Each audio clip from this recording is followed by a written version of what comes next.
Welcome to XYPN Radio, where your host Alan Moore brings you into a community of fee-only financial planners who want to profitably and successfully serve Gen X and Gen Y clients. If you're ready to get the knowledge you need from leaders in your field, learn from forward-thinking advisors, and take action on your own goals, XYPN Radio is the show for you. Here's your host. Hello, and welcome to this episode of XYPN Radio. I'm your host, Alan Moore, and thank you so much for being here with us today.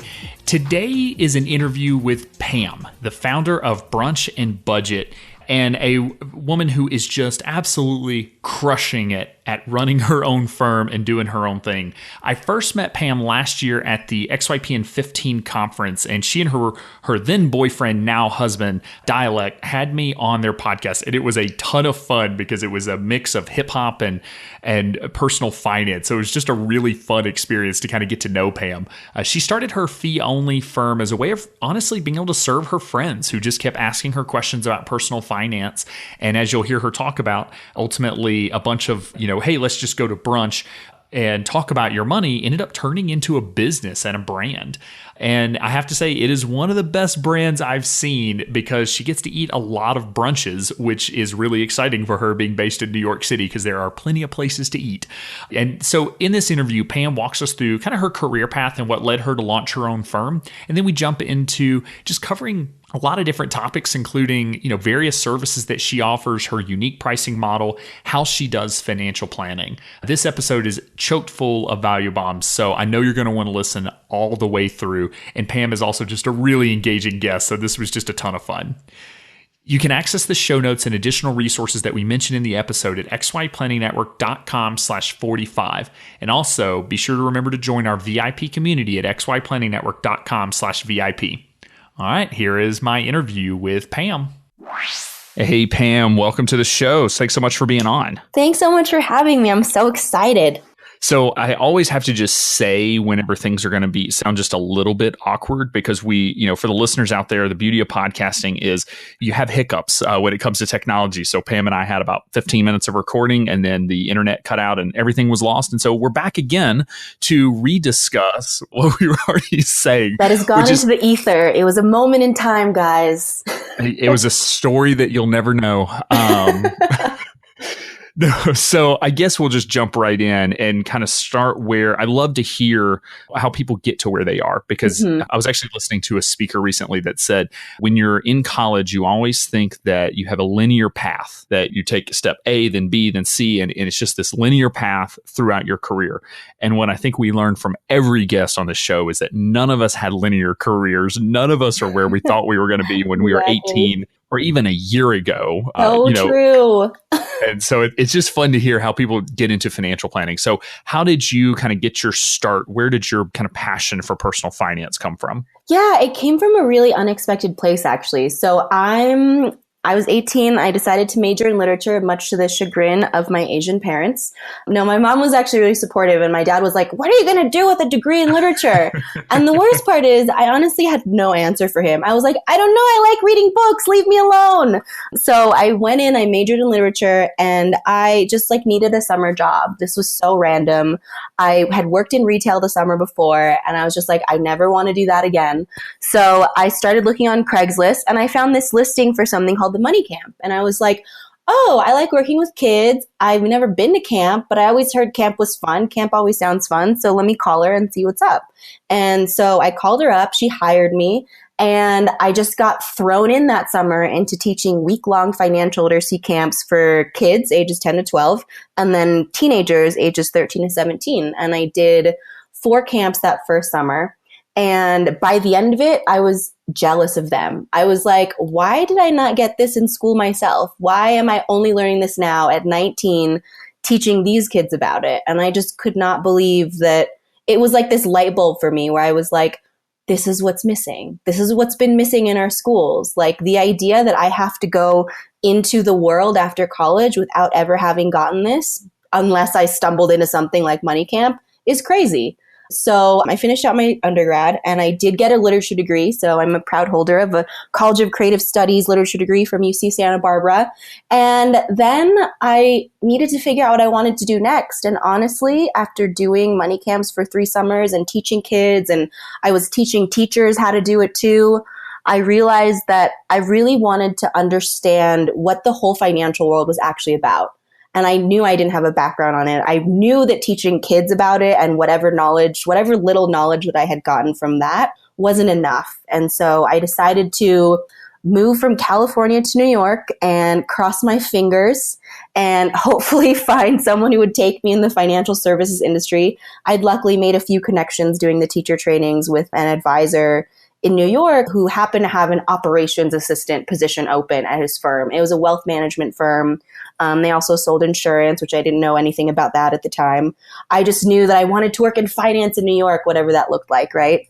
So I moved to New York in the next couple months, and I just started doing operation stuff. I started literally filling out paperwork in brokerage account paperwork for hours and hours. I was scanning documents. I was doing data entry. I was, running spreadsheets and all of that kind of stuff. And I have to say, in my first year, I totally hated it. And I was like, what have I done? I left California for this. And especially to move to New York, which now, coming from where you came from isn't as big of a transition for some, but like New York is always a transition. Yes. It is its own beast. So like to go to New York and then to start working in a completely different field, doing very different quote unquote money work from what you were doing in your camp. I can only imagine just how stressful that year was. Yeah, definitely. I mean, don't even get me started on the subways and having to wear tights, I never understood high heels in subways. So the first time I was in New York, I finally saw some women that like had tennis shoes, like they were wearing tennis shoes and they were carrying their heels so they could switch them out whenever they got to work. That was the move that I learned very quickly, for sure. That was a survival move. But yeah, and I mean, after the first year, I have to say, though, I started really understanding a little bit more. And I feel like that what I realized in that first year was how much I really didn't know. And it actually made me want to learn more. And so I learned about the different paths that you could take by having that job. I talked with financial planners and investment advisors regularly. That was what was really nice, actually, about working at a smaller firm. I was working in a boutique firm. They were doing high net worth clients. And even though I knew that the plan was to eventually exit, I was surprisingly got a lot out of working with high net worth clients, seeing how they thought about their money, how they talked about money, how they worked with advisors on their money. And so that was a really, really invaluable experience to actually do wealth management in New York City. And talking about, linear paths don't exist in careers, especially in personal finance. But for any of our listeners out there that are getting into careers in financial planning, most of us were not happy in our first year. So just know that, Stick it out, guys. It really, and I hate the concept of having to, earn your dues or pay your dues, I guess, earn your stripes, all these different things. There is a lot of learning to be had, though. I don't think you need to do it for 10 years like many firms have in terms of a career path, but you've got to understand the way the office runs. And truth be told, now as a firm owner, you probably appreciate some of that operations experience just because you have to do all the operations now that you're a solo. So it really is invaluable, especially if you think one day you may want to own your own firm. Understanding how the back office of a firm works and trading and rebalancing and billing and scheduling, it's all necessary. So, you can be unhappy, but and know that you may be unhappy in your first year, but it does get better. So were you able to transition into more of a planning role with that firm, or did you move to a different firm? Kind of what was the next step for you? Yeah, after a couple years in operations, a financial planning associate position actually opened up. And so I went to my boss and I said, I really want to apply for this position. And she knew, like, from the first day that was eventually the direction that I wanted to go. So she was really great and super open about it and helped me figure out, the right channels to apply for it. And I eventually did get into a financial planning role at that firm after being there for 2 years and really just getting to see what it was like to work with clients one-on-one and to work with a financial planner one-on-one, which was also super, super invaluable. I would not trade this experience for anything. Getting to be mentored by several financial planners was probably, I feel like it's how I learned everything that I know in a lot of ways, And I was also, they put me on the path to get my CFP there, which was incredible. after I learned what a CFP was, of course. So they put me on the path to that. And at the same time, I had actually been in the middle of writing a financial literacy curriculum for kids. So the intention was to really take the information that I was learning at this wealth management firm and see how I could go back and apply it to financial literacy. And I think that by doing that at the same time that I was working at this firm, it made the transition a bit easier. It reminded me what my purpose was for actually being there in the first place and learning all this stuff and paying my dues and slogging through the spreadsheets and the work that felt tedious. All that work really helped me figure out what it would be like to run my own firm for sure. And also really figure out what kinds of information really needed to go back to kids in a lot of ways, which is my original passion. So at what point did you think I kind of just want to do this for myself? Did it just kind of come in over time? Was it something you thought about for a long time before you ultimately decided to start your own firm? It was kind of a crazy thing where I never really intended to start my own firm. My intention was, I'm going to take this information and I'm going to go back and teach it to kids. But as I started doing financial planning associate work, particularly, I remember looking at a client's balance sheet. I remember this moment and I looked at it and I was like, $5 million, that's not that much money. And I caught myself and I was like, did I just say that to myself? No.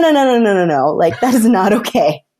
And so I realized in that moment, I was helping people with their money, but I couldn't even help my friends. And I mean, my husband is a rapper, MC, hip hop educator. And so we're around a lot of artists and we have a lot of artist friends. And I was the only finance person really in that group, in that circle. And I would literally get pulled aside at parties and people would ask me hey, so what's an IRA? Or I really don't know how to budget my money. Or I have this credit card problem. And it's one of those things where I was like, maybe now is not the time. But I really wanted to find a way to help my friends, basically. That's how Brunch and Budget really started. Is I was sitting around a fire pit at a party in Brooklyn one day, and my friend came up to me and she was like, Pam, I really know that I need your help, but I'm so afraid to look. And I looked at her and I was just like, oh, why don't we do it over brunch or something? And her face completely changed and she smiled and she was like, oh, like a Brunch and Budget? And I was like, that is the new name of my company. But I was just like, yes, that's perfect. And so she was sort of my guinea pig. And when she presented that idea, I just sent out an email to some close friends and I said, hey, I'm super down to trade some food for some financial advice if you need some help. I know people have asked me in the past, so let's sit down and let's have a meal and let's talk about your money. And it totally happened on accident. And I wasn't even letting people pay me when I was first doing it because this was really just favors. And then friends started telling their friends and they started telling their friends. And pretty soon I was meeting with people I didn't even know.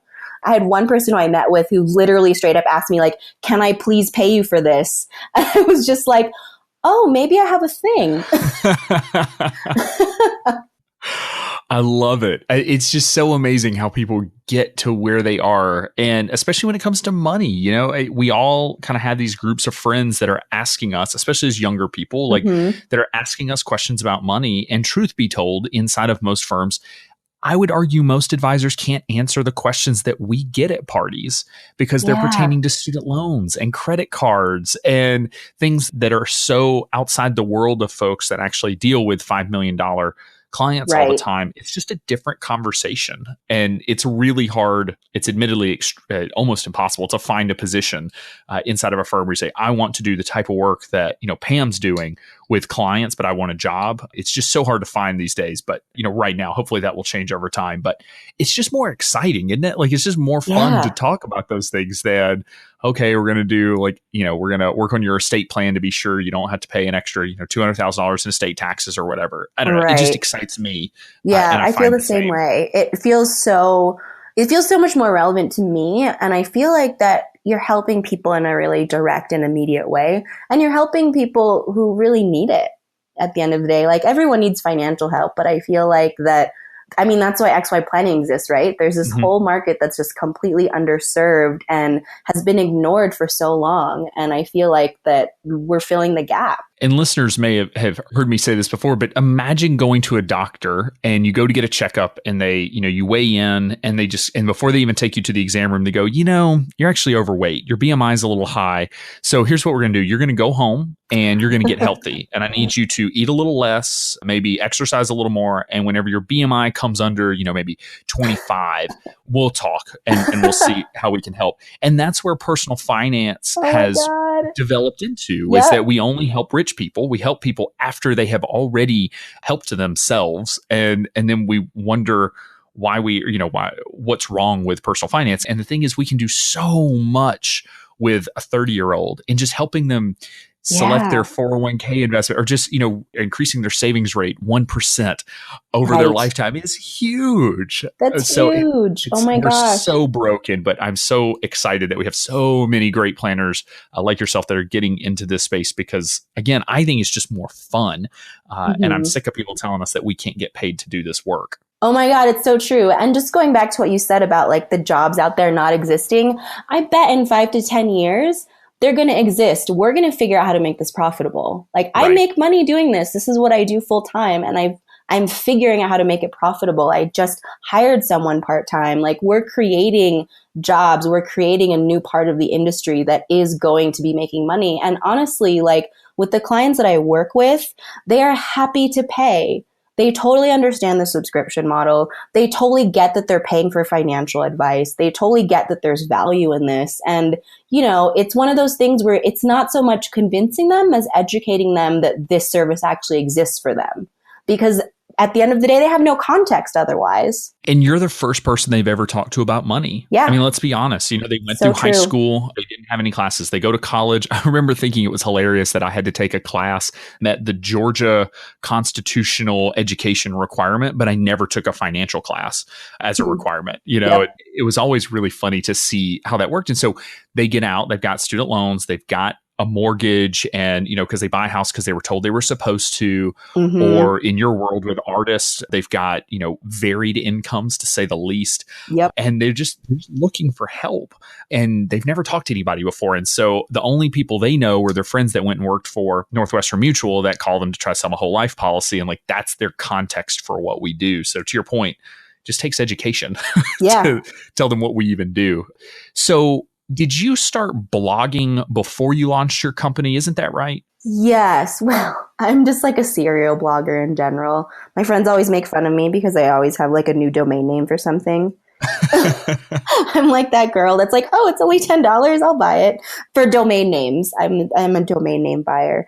But yeah, no, I feel like I'm a writer at heart, and like everything kind of stems from that. And so I did start blogging. I actually, I had my main blogging for a while had nothing to do with personal finance. I had gutted and renovated a house in Brooklyn, and I blogged about that and just really like got into the nitty gritty and the details, and mostly vented about how awful the experience was. But that really got me going in terms of reinvigorating my writing skills. And when I started doing Brunch and Budget, I started blogging about personal finance stuff. So it was spotty here and there, but it's gotten more and more regular. As soon as I really decided that I wanted to turn Brunch and Budget into a business, I started actually sending out a newsletter and trying to collect email addresses and getting people to sign on so that I knew that there would be at least some kind of readership for the blog. And I try and blog at least once a week now. So what did this transition look like? So you were kind of talking to friends and friends of friends, and then did you just one day decide, I'm going to quit my job and do this full time? Like, I guess, talk us through the process of going from employee to firm owner. Yeah, it was actually a pretty long, I'm trying to think of the timeline. And I think, so I did my first Brunch and Budget in 2012. I did my first paid Brunch and Budget in 2013. I quit my first job that I ever got. I was there for 5 years. I was actually there for quite a long time. And I actually quit that job because I had learned a little bit about the industry at that point, I'd say. And I learned that private wealth management at that firm was really kind of maybe just a way to sell whole life insurance because the 6 partners were insurance agents. And so I started looking for another job, actually. It still wasn't me trying to do anything on my own. Brunch and Budget was very much an on-the-side thing that I was doing for fun. An opportunity actually came up while I was looking. My old boss had left the first job that I was working at to go to another firm. And as I was looking, I just mentioned him like, yeah, I'm planning on quitting too. And it turns out that he needed a paraplanner. And so I actually worked with him. He knew that I was doing Brunch and Budget, and he knew that I was working on this financial literacy curriculum. And so he actually really super hooked it up. And I was able to work for him part-time while I built Brunch and Budget. So I worked for him 3 days a week, and I worked on Brunch and Budget 2 days a week. And he just needed help transitioning, really, and setting up shop at the other place. And we had worked together really closely before. And so it just felt like a no-brainer. And he was super supportive of me wanting to do this other thing. I don't know if either of us knew that I was ever going to actually do it on my own. It certainly wasn't in my head. I was like, oh, this is like the perfect scenario. I get to still get paid a salary, and then I still get to figure out what I want to do with Brunch and Budget. And I worked there for 2 years, and I'd say about a year and a half into it, I realized that I had to decide between continuing to just work for someone else as a financial planner or to have a go at Brunch and Budget on my own. And that was probably the scariest decision I've ever made in my entire life. I knew that I had to make it, and I knew that I was going to decide on Brunch and Budget because I was more drawn to that work. But the idea of just like cutting off a salary and having almost no regular income with Brunch and Budget at all. I was seeing people for brunches. My pay model is pay what you can. I had just started charging people a monthly subscription, and you're going to laugh at what I was charging them, Alan. My first monthly subscription fees were $20 a month. Oh, man. Oh. Yep. And I was just like, I don't even know if people are going to pay me. I'm just going to put this out there and see what happens. I love it. Yeah. Yep. And I was just like, okay, fingers crossed. And I was working with a business coach just periodically, and I was telling him that I wanted to quit my job. And one of the things that he actually had me do as an exercise was to do 12-month cash flow projections. And I was like, what does that even mean? How am I even going to guess? I have no idea how this works. I had tried pitching the monthly subscription model to a couple of clients, and I was having a hard time doing that. P.S. I just don't have a sales background anyway. So I just didn't even know. I actually honestly didn't know what product I was even offering. And so he had me do this 12-month cash flow projection. And when I looked at it, and he was just like, make guesses, make assumptions based on what you know now and how much work you think you're going to be able to put into it later, and just see what it looks like. And so doing that 12-month cash flow projection was the thing that made me look at everything and think to myself, wow, this might actually work. Okay. I love it. Yeah, let's do this. Let's do it. So I quit my job in November of 2014. I ran away to Asia for a month in December, and then I came back in January of 2015, and I just said, okay, we're doing this, I guess. In your timeline, I've actually heard that timeline a couple of times from other planners that continue to work for other financial planners kind of while launching their own firm. That year and a half or so is about when your side hustle, kind of this side gig that you're passionate about, and it's soaking up energy. Even if it's not time, it just soaks up your brain power, and everything you do at your current job, you're like, oh, I would do this differently over here. Or no, I really want to do it this way at my firm.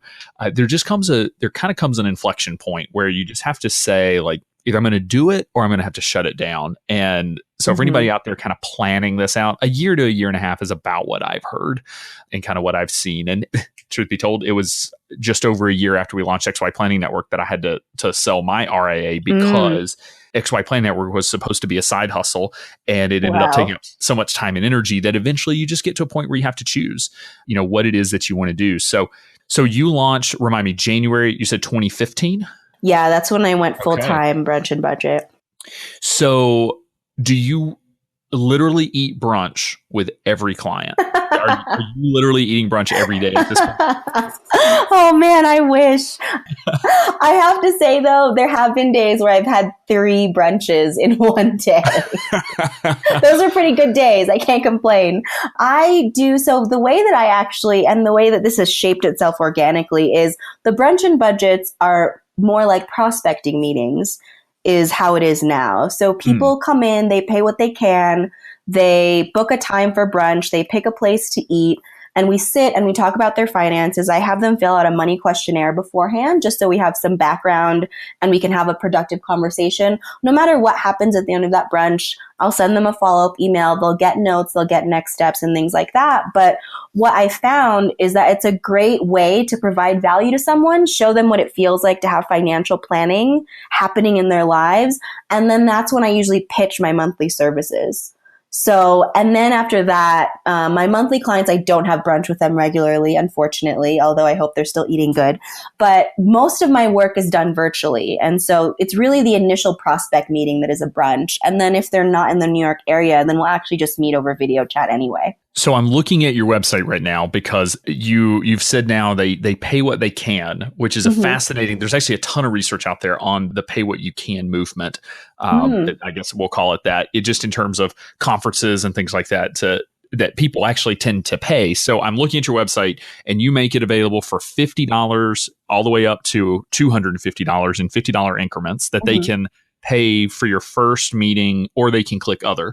Yeah. Do you have kind of like an average on what people generally will actually pay you for these types of meetings? Yeah, it's usually between 100 to 150 plus the meal. Wow. Yeah. So are you finding that the more people are willing to pay in that initial meeting, the more likely they are to sign up? And if somebody says, $50, they don't sign up, or is it kind of all over the board? There's no correlation, actually. I was looking at that the other day and I was trying to see who's signing on and who's not. I was trying to do some data analysis and all of that. And I have no idea who's going to sign up. I honestly don't. I think that the pay what you can model has been super helpful for me because it removes any barrier for clients on whether or not they can afford it, on whether or not they think it's going to be worth it. So by them being able to put a value on how they feel like this first brunch is going to go, they've kind of made that decision and they feel comfortable with that decision. And so that's what I found kind of plays out. And then it's just not a thing, people don't talk themselves out of it when they can pick an amount that they can pay. Like I've had people actually fill in the other box and pay a different amount and pay less than $50. And that's what I want people to do. I want people to feel like that no matter what, they can afford to get financial advice from someone, even if it's just one conversation that's going to put them in a different direction that they're going in now. So that's really important to me to just keep that. And I have no idea who ends up signing up with me ever. And I know maybe 3 financial planners that charge for the initial meeting. I mean, this is extremely rare. I had no idea you were doing this. This is such a rare thing to do. And yet I think it's really powerful because I would suppose that if someone's willing to pay, like you said, they're putting in a dollar amount, they're coming to you ready to get help. And they're not just kind of testing the waters and seeing what financial planners do. I mean, when they come in over that brunch, they're actually getting value because they're asking for value because they're paying you for it. Yes. From a psychological perspective, I suspect, just anecdotally speaking, I suspect that is extremely powerful to get so much value out of that first meeting that you're helping everyone that comes there. Yeah.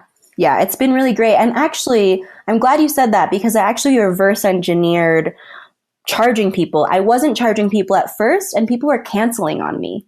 And so I came up with this pay what you can model as kind of this compromise between, I don't want people to feel like they can't afford it, but I also want people to show up when they said they were going to. And that has changed everything tremendously. People show up now. I could absolutely see that. When we launched XY Planning Network, we did not charge an application fee and we got tons of applications and we couldn't, people wouldn't email us back. And so we started charging application fee. And by the time they pay that fee, they're ready to sign up. And so it's almost like, are you really serious? Now we credit that back to members. Do you credit this back if they sign up for a monthly retainer, or is this just kind of the initial fee that they're paying? This is just the initial consultation fee. Okay. Yeah. I like it. All right, so let's talk about your service model because this is also very unique. So they say, okay, I want to work with you. What are the options to get access to you either on a one-time or ongoing basis? Yeah, so I definitely have clients who are people who I check in with every 3 to 6 months, and we just schedule another brunch. And so that is basically just a sliding scale between $149 and $299 based on your income. And then we just like have a meal together again, and you catch me up on what's going on, and we get some updates, and I send you notes. So that's one option for clients. And then the other service model that like I mentioned before, I was charging $20 a month for a monthly subscription, is I do have a monthly subscription model. And the reason why I started doing that was because I found that I was having these brunch and budgets with people, and they would go away and they'd be super excited that they got all this info and they have all these action steps and all of that stuff. And then I check in with them again in 3 to 4 months, and they either wouldn't want to schedule another one with me, or they just didn't have any of it done. And so at that point, I realized like, oh, maybe I need to work with clients somehow on a more consistent basis. So that's where I came up with the monthly subscription model. And I have to say, when I saw that XY required it, I was like, yes, this is awesome. So I right now actually have 2 monthly subscription models. Also, this came out organically from a conversation with a client. So I right now one model is you pay an initial fee of $5.99. And then based on your income, you pay a monthly fee of between $99 and $249. And so the income schedule is laid out on the site. And then I have a 12-month commitment model. And this came out of actually a conversation with a couple who was on the fence about signing up with me because of that initial fee.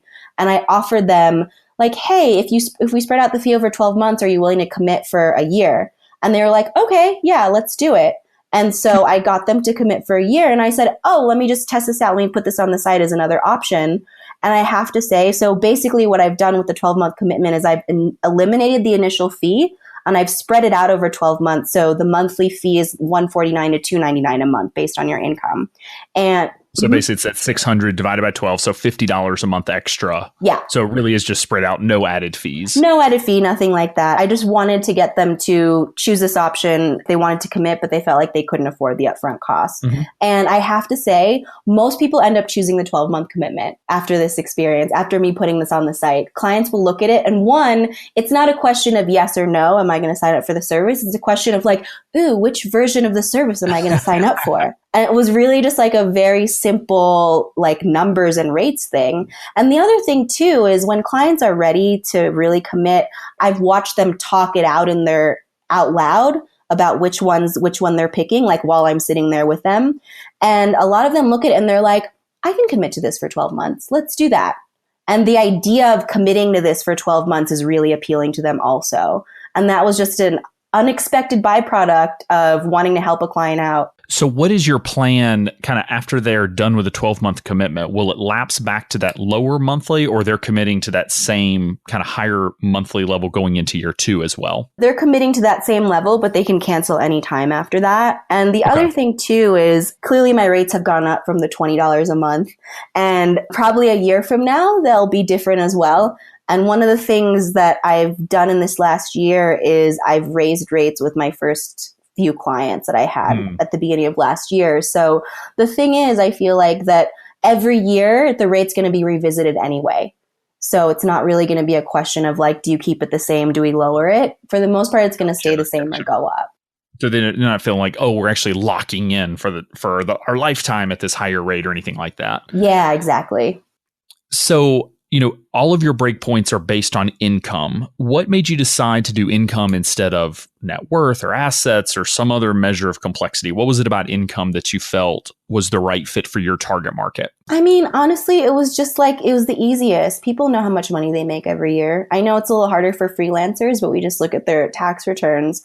And I didn't want to complicate all the other stuff, especially like a lot of my clients have tons of student loan debt, so they actually have negative net worth. So that's one thing, which is super awful to look at. And I always have to talk them through that. It's like, it's okay. Net worth does not equal self-worth. And so I just wanted to keep it simple, honestly. I didn't want to have to go back and do a calculation. I wanted clients to be able to look at this and have it super clear, like, oh, this is what I would pay because I make this much money. I didn't want to have to go back and then have them change their mind about signing up. Gotcha. Because of how I was calculating the fee. Yeah. And it's one of the things that, we try to get cute sometimes, especially with the monthly retainers. And I do understand that we're trying to find the right fee structure. And I know that somebody's going to say, oh my gosh, you charge on income. What about these particular clients that, they're older and they have lower income, but they have really high assets? That's not your target market. Right. You're working with a certain target market, and this is the right fee structure for them. I don't know very many advisors that use this fee structure, but advisors do ask us all the time, what's the right fee structure? And you always have to tell me who's your ideal client first. And you've identified your target market. And in many ways, your brand is what's identifying that market with the brunch and budget, and then going out and again, kind of designing a fee structure and a service model that works for them. Not necessarily that, I don't know. Sometimes we just work the other way. We start with fee structure and then we try to plug clients in instead of starting with the client. So I'm fascinated to see how this goes over time. And I'm encouraged by the fact that you raised your fees. So congratulations. It is one of the hardest things to do. Thank you. Is charge what you're worth. But, if we look at the, just your fee structure of basically 150 to 300, I think that that's extremely appropriate given the value that you're providing. Yeah. And I don't know about you, but like when if I had a client sign up at 150 a month, I'm excited, that's a good, I'm getting paid. I'm not, dreading a meeting or anything like that. But as their income goes up, the fee goes up. So I'll be interested to see how this plays out over time. The other thing that I'll add is, who designed your website? Oh, I did. Well, you are going to have to start another side business because listeners are going to go to brunchandbudget.com and they're going to wonder how to get a website as beautiful as this. It is awesome. Thank you. A woman of many talents. So I am someone who I couldn't design. I can't draw a stick figure straight. So designing a website. Is it just like a drag and drop theme? Like, do you have a coding background? No, I don't. And that's the best part about website building right now is you totally don't need one to have a beautiful website. This is WordPress. So it's WordPress. I really like Squarespace, but I wanted the flexibility of WordPress. So I literally Googled WordPress theme that looks like Squarespace theme. You can Google anything. You really can. Yeah. And I also Googled pricing table plugin for the pricing table. And it's literally just like, let's see what Google has, because people are building plugins for WordPress all the time. And then I just kind of cobbled it all together. I love the website. Let me Google that for you. Oh my God, me too. Questions. They're just like, so for listeners, go to, I think it's LMGTFY, or just Google, let me Google that for you. But you can send them that link and it will literally show them the process of you Googling this question for them. Because you'll get that email on, how did you get this theme that looks like Squarespace? Like, well, I Googled it. Yeah. So what is your overall kind of marketing strategy? I mean, where are your clients coming from at this point? Because you're almost a year and a half in. So what are you seeing in terms of growth and just kind of where the clients are finding you? Yeah, for sure. So most of my clients are still coming from other clients. So I'm doing a lot of referral business, which is awesome. And I feel like that's a testament to the service that I'm providing them. And I feel like that all financial planners really have that in their back pocket, is like, hey, you know what? We're really good at what we do. At the end of the day, if you're a financial planner, you most likely care about what you do and you care about your clients, and they can tell and they're willing to tell other people about it. Mm-hmm. So that's one. And then over the last year, I had set a goal at the beginning of January of last year on going to a certain number of networking events, reaching out to a certain number of bloggers, and really just figuring out how to put myself out there. I had no idea what was going to come out of it. But one of the pieces of advice that I also got from my business coach that I thought was amazing was to create goals that are based in actions and not based in results. So the cash flow projection gave me the numbers that I wanted to hit. But at the end of the day, I had no control over who was going to write me back, over who I was going to meet at a networking event, over how many people were going to visit my site. But I did have control over how many networking events I was going to go to a week, how many people I was going to reach out to a week.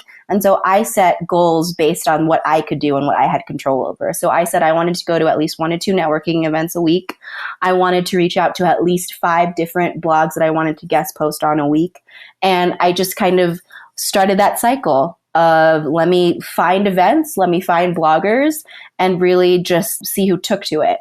And so it took about a year to really see results for that. So when I started showing up in different places and I started going to networking events and seeing the same people and all of that kind of stuff, it's definitely a long tail game that I'm just starting to see the fruits of that now, but it's really awesome. And the other thing that I did was I put up something on Yelp. So I put up a business page on Yelp, and in true compliance fashion, I reached out to every single one of my clients and I said, hey, I have a business page on Yelp. Please feel free to leave a comment about your experience. And so I had clients leave comments about their experience with me, and people have been finding me on Yelp, actually. The other thing I did was I got on feeonlynetwork.com because they have awesome SEO. So when you type in financial planner Brooklyn, that's one of the first links that pops up. And so that's through NAPFA. And so I did that. And really, I'm starting to see traction from internet stuff more and more often in the last couple of months. So that's cool. That was basically everything you just outlined was essentially the way I built my business too, which was Google. Think about what people in your area are Googling, and they're thinking like Financial Planner New York, Financial Planner Brooklyn, and then see what pops up, because there will be some financial planners. You can't do anything about those, but when Yelp pops up, or Angie's List, or Fee Only Network, go get listed on their sites. And so for anybody that's not familiar, Fee Only Network they have a partnership with NAPFA that basically list a profile. You can pay for advanced profile, or you can just have your basic profile. Enhanced, I believe is the word. We also have a discount on them, but you've got to be a member of NAPFA, one of those fun joint projects. So if you didn't get your discount, Pam, you have to let Maddie know. I will. And just be findable, instead of looking for clients in every nook and cranny, it's be where they're looking for you as a financial planner. And I think people underestimate the value of Google. And I think we're still thinking like, oh, well, they'll only come from referrals. No one would trust a random stranger on the internet with their money. And it's just not true, because they trust everything to random strangers on the internet. They do. The other thing I will add is for the folks that had a compliance, that just like their compliance radar went off, what Pam just said was totally okay, according to the new rules by the SEC. As long as you can have a Yelp page, you can ask clients to review. You just have to ask all of your clients. You can't just ask the happy ones. There's some rules in place there, but what she said is okay. So don't freak out, and please don't email her and tell her that she's going to jail. Yes, somebody please will do don't. it. I'll go to jail for another reason, but not that. So yeah, I think that ultimately the strategy of be everywhere you can be, and honestly, that's the cheap marketing. Like you're not running TV ads, like this stuff is free. It's just about time, essentially. Yeah, totally. And also I feel like that there is something to be said for the fact that my name is a little catchy. So people have actually also found me on the CFP site because, one, I wasn't an old white dude in a gray suit. And two, my name just wasn't like blank blank financial advisors or blank blank financial. It was like, we're not talking about your name, fun. Pam. We're talking about Brunch and Budget. Yeah, Brunch and Budget, yeah. So I do think there's something to be said for people looking at that and wanting to look into it more. And I think that's also why web presence is so important. And when someone Googles Brunch and Budget, and I suggest that you Google yourself regularly, but just to see what pops up, because when someone Googles Brunch and Budget, I want them to be able to see the site and also all the other things that I've been involved in or quoted in or talked about in. Because honestly, at the end of the day, even if someone comes through you for a referral, they're totally stalking you before they call you. That's just what happens Absolutely. now. And if they don't find anything, what does that tell them? Right. And it's hard. The SEO battle is hard to win because, like, go type in Alan Moore in your search engine and you're going to get the nice young man who wrote all the graphic novels, Watchmen and V for Vendetta. And like, he will, a League of Extraordinary Gentlemen, like, all the great comics that were turned into terrible movies, you'll find him first. And so, but your strategy has been, in many ways, build a brand around the company name. And it's not Pam Financial Advisor, that it allows people to go find you and makes you very noticeable and memorable, because people remember that name. I remembered it the first time I heard it. Cool. So, and I remember thinking, because I don't remember if he said it on the episode that we had with Carl Richards, but if you go to Carl Richards' office, it's set up like a coffee shop. He has a high top table with high top chairs, and he's got a chalkboard and all of that. And I asked him, he said, well, why a coffee shop? And he said, where do conversations happen? He said, they happen in coffee shop. That's how they're designed. The coffee is more of just a reason to get together, but really it's a conversation. And brunch is the exact same methodology. It's where real conversation happens. Yep. And I think that makes sense to people. And it's not a mahogany table inside of a bank meeting with an old white dude. Like, how miserable. Sorry, all old white dudes that wear suits, but that becomes miserable as a client. So you have a podcast. I see you are approaching episode 100, which is awesome. Talk to us about kind of where that came from, and I guess how you're using that as a way to educate as well as potentially generate some leads. Yeah, totally. That was totally also an accident. I'm friends with the woman who runs an internet radio station called Bonfire Radio, and she wanted to do a brunch and budget with me, and she wanted to do it on the air on her morning talk show. So she had me on the show. We did a brunch and budget together live on the show, and it was great. It was super fun. It was a cool way to just showcase, like, this is what it feels like to get financial planning help. And she, a week later, came up to me and she asked me, hey, would you be interested in hosting your own weekly show? And I looked at her and I was like, nope, not at all. And she hounded me for weeks and months after that. She was like, well, why not? What are the barriers? What's stopping you? And I told her all the excuses that I had in my head of, like, I don't have enough to talk about. I don't have the time to put this together. I don't have the time to research all of this. Does it have to be every week? All of that kind of stuff. And eventually she was persistent, and she was like, well, why don't you just try doing one? Do a tax special. It's around tax season. Let's see what happens and see how you feel about it. And I was like, okay, can I bring my boyfriend with me? He's really good at talking. And she was like, sure, whatever you need. And so he picked out some music for the show, and he did all the intros and all of that. And I did the first show, and if you go back and listen to it, it sounds awful, but I had a blast. It was so much fun. I was like, hey, I think I can do this. And so he and I looked at each other and we were like, all right, we're going to do this every week. And so that's really how it all started. Was she was just like, I think you have something to say. And I was like, no, I don't. And she said, yes, you do. Just try it. And I think that is one of the biggest and most important decisions that I made in my life, was to finally say yes to something like that, because it really helped me figure out in a real-time way, and stumbling through and failing and going through all of that, just like what I had to say and what was important to me about financial planning and personal finance. And so we are nearing episode 100, which is super exciting. And we've done it every week since, I think it was like the summer of 2014 was when we started. And that's it has, amazing. Yeah, it's so crazy. And it has really been one of the best things for my business, and I think one of the best things for me personally too. In terms of the business side, what's interesting is that now I have content that just exists every week that I can go back to. There's so much of it. And a lot of the content that I talk about is timeless or comes up every year. And so I'll have something to put on Twitter. I'll have something to put on Facebook regularly. And I just have this archive of things that when people go to my site, they see that I've been doing this for a while, and it makes people think of you as an authority figure when you do something like this and when you do it consistently. And so that has been really critical for me on the business side. The other thing that's great is I have friends on Facebook who, when I post something like this, now they know what I do.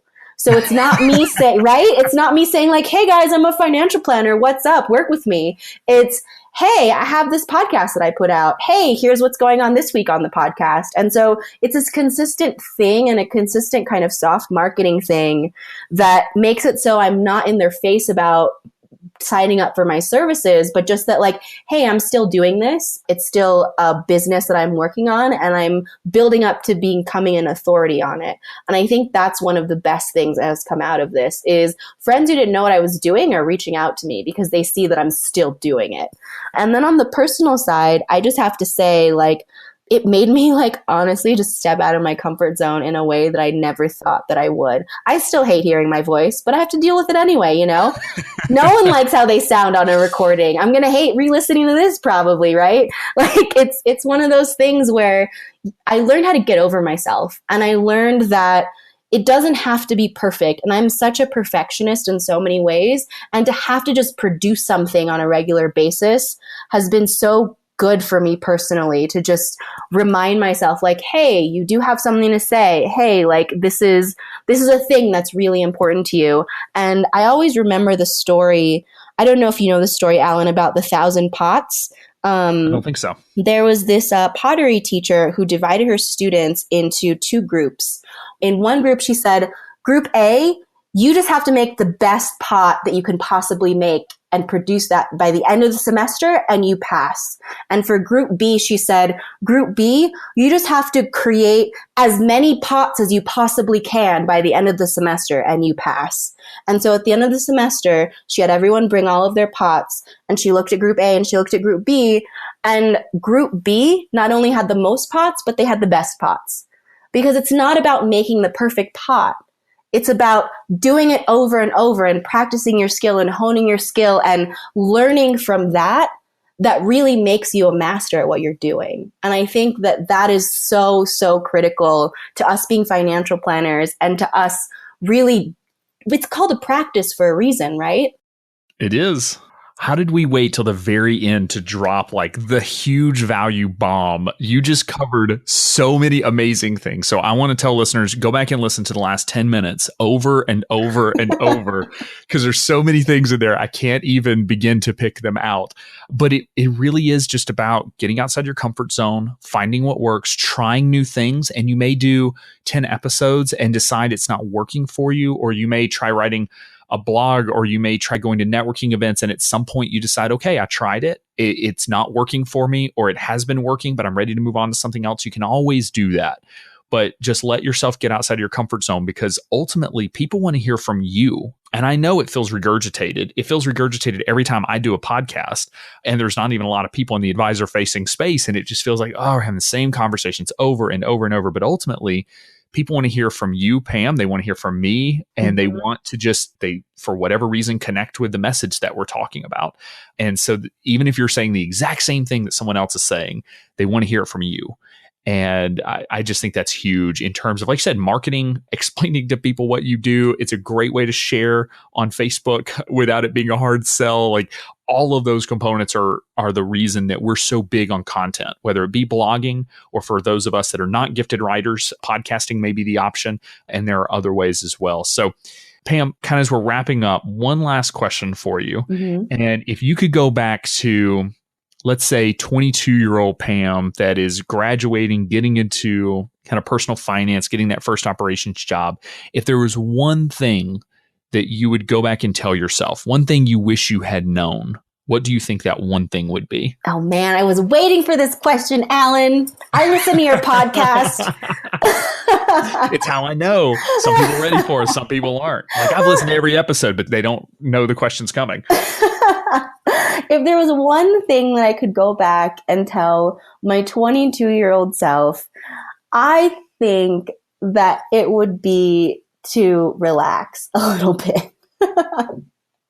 I'm not going to lie. I think that I got caught up a lot in what things needed to look like, and that it felt like things weren't happening fast enough. And I think that everything takes time, and everything takes energy, and things kind of unfold as they're going to happen. So, stay on the ball, stay on the hustle, but also be okay with the results that come out of the work that you've done, because you're going to do great work regardless. I love it. Well, Pam, thank you so much for taking the time to be on and to share your story. It's amazing what you've built, and I cannot wait to see how Brunch and Budget continues to grow. So thank you for taking the time. Awesome. Thank you so much, Alan. Good stuff. It was just a fun interview to do, as you could tell. And then after we finished up recording, Pam said, we didn't talk about why I think planners should have their own financial planners, or our hip hop workshops that we're doing, or a list of other things we could have covered. So it's clear that we will have to have Pam back on the show at some point, because all of those topics sound like a ton of fun and are really important to chat about. So if you want to ask Pam any questions, be sure to join our VIP community, where you can ask XYPN members, guests that we've had on the show, Kitsis and myself questions, as well as interact with other members of the VIP community to get their perspectives at xyplanningnetwork.com/VIP. Thanks again for joining me today. We'll see you next time. You're not alone, and you're not crazy. It's scary starting, building, and growing your own financial planning firm. And that's why we put together a free private community just for you, the Cutting Edge Financial Planner.